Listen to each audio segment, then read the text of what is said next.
In this video, we're going to talk about how to simplify trigonometric expressions. And the expression we're going to look at is secant x minus secant x times sine squared x.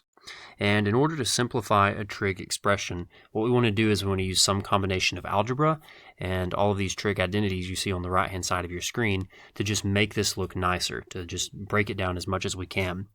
And on the right-hand side of your screen, you see all these trig identities, and these are the ones we've talked about so far. You can see they're color-coded. The blue ones are the reciprocal identities, the green are the quotient identities, and the purple are the Pythagorean identities. And these are things that you want to start memorizing.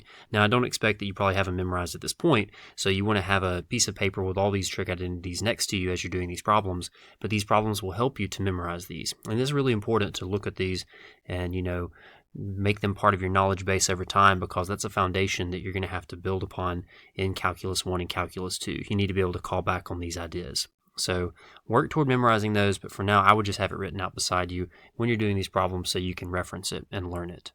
So now let's look at the problem at hand. We have secant x minus secant x times sine squared x. And one strategy in problems like this is just go ahead and start simplifying everything by turning everything into sine and cosine. And that's certainly a strategy you can go with. That's perfectly okay. But what I want to do for this problem is I want to use algebra first of all. And I want to factor out our greatest common factor. So anytime you're dealing with a problem like this and you can factor something out of multiple terms or all the terms or whatever, that's a good idea to do. So our first step is just going to rely on algebra, and we're going to factor secant x out of each of those terms. And so if you factor secant x away from itself, you're left with 1. If you factor or divide away secant x from secant x times sine squared x, you're just left with sine squared x. And so all we did there was some algebra. And we didn't really use any of these identities, but now we're going to use identities to simplify this next step. Now, anytime you see something like 1 minus sine squared or 1 minus cosine squared, that should kind of clue you in that that looks pretty similar to our Pythagorean identity right here. Sine squared x plus cosine squared x is equal to 1.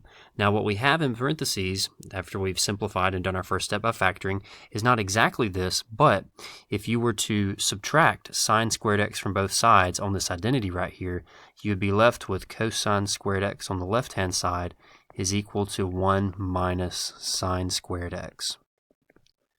And so that's just taking the Pythagorean identity, sine squared x plus cosine squared x equals 1, and just subtracting sine squared x from both sides. And this is a common thing that you're going to see. You want to look for things like 1 minus sine squared x, and that's where you're going to just modify that identity, or 1 minus cosine squared x, and the same thing, you just modify the identity. And so now what this tells us is anywhere we have a 1 minus sine squared x, we can put cosine squared x in its place. And that's exactly what we have right here. So our next step is to just bring down the secant x. And in the parentheses now, instead of having 1 minus sine squared x, we're going to put cosine squared x in its place. And so see, now we've simplified it a little bit more. So we factored first of all, and then we got something that we kind of recognized. It was a different form of a Pythagorean identity, and so we switched that out. And now we've simplified this expression to secant x times cosine squared x. And so now comes the time to take advantage of our reciprocal identities. So this is where I would, in this problem, turn everything to sines and cosines. Notice right here, we have that secant x is the same thing as 1 over cosine x.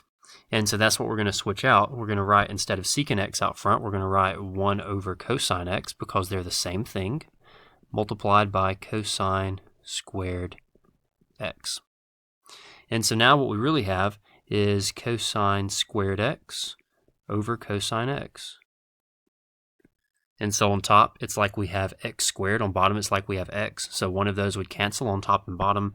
And so that's exactly what's going to happen here. We're just using algebra, and everything has now simplified to cosine x.